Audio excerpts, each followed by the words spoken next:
Welcome back. In this video, we're going to talk about chart 26. You might notice I didn't teach chart 25. I think you know enough to figure that out, but if there's a problem, we can talk about it. You can either ask Tran about it or come to our question and answer session next week. Anyway, or this week, excuse me, because you'll get this on Tuesday. Now, today I want to talk about imaginary sentences with two times. What do I mean by that? Okay, to make that clear, let's start again with what we've already learned. So, take a look here. We've learned about imaginary past and we've learned about imaginary present. So let's look at imaginary past first, see if you remember. If Liz blank win the lottery last year, notice this is past, she blank buy a house. Would you please make an imaginary sentence out of that? Pause if you want. Okay, I'm just going to tell you. So I remember that in imaginary past, I'll use had plus past participle. So I would say, if Liz had won the lottery last year, and then in the other clause I will use would have plus past participle. So I would say, if Liz had won the lottery last year, she would have bought a house. Okay, good. Now, let's say I know that Liz will not win the lottery now because she didn't buy a ticket, okay? So I know that Liz win the lottery now, just my imagination. So take a look at this, imaginary present. If Liz blank win the lottery now, she blank buy a house. Again, see if you remember what should go here. Pause if you want to. I'm just going to go ahead and tell you. So I remember, oh yes, in imaginary present, in the if clause, I'll use simple past. Let me use a different color here. In the if clause, I'll use simple past.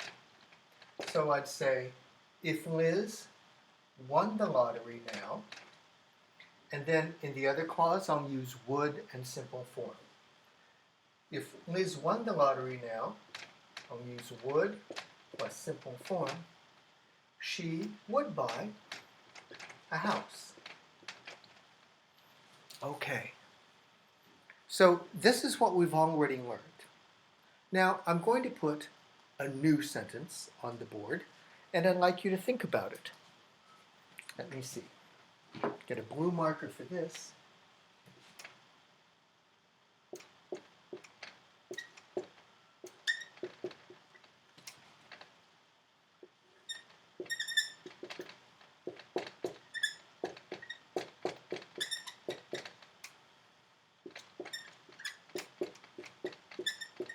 If Liz blank win the lottery last year,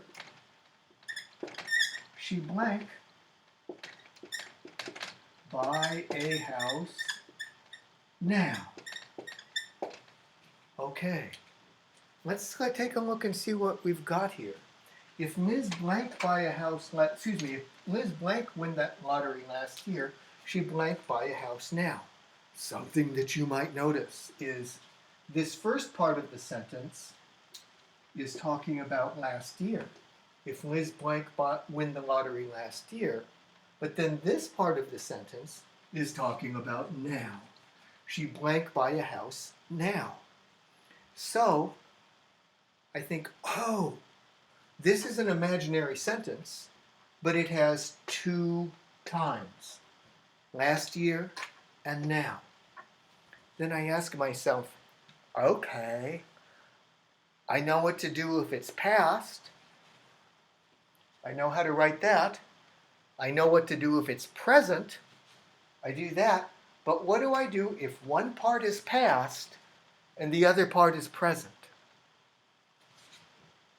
I'm going to ask you, please pause and just make a guess or think. What would I put here if this part is past and this part is present? Pause and think. Then I'll tell you.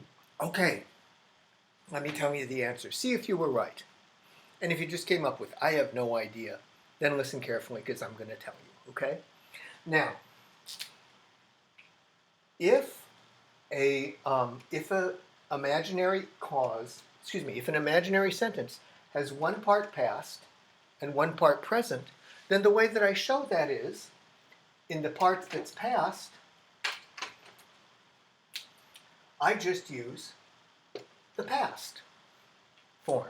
So the past if clause is if Liz had won, right? So I just put that here and say, if Liz had won the lottery. I use had won because it's past. When I'm talking about imaginary past, in the if clause I use had won. So because this part of the sentence is past, I'll use had won. I'll use the past imaginary form for if. Okay. Now, let's look at the other part of the sentence. If Liz had won the lottery last year, she'd blank buy a house now. And I say, okay, this part of the sentence is past, but this part is now. What do I put here? If you thought, oh, if I use the past if form for the past part, then I want to use the present form for this part. And that shows it's present. And you're right. So here, the present form that I use in the other clause, in this clause, would be would buy. So I could say, I'll use would plus simple form. Oops. So, if Liz had won the lottery last year, comma, she would buy a house now. In this part, the part that's past, I use the past form. In this part, the part that's present, I use the present form. Let's do another example of that. Okay? Let me erase this. Actually, I'm going to make 2 videos for this so that it's a little bit easier to view. So I'll be right back.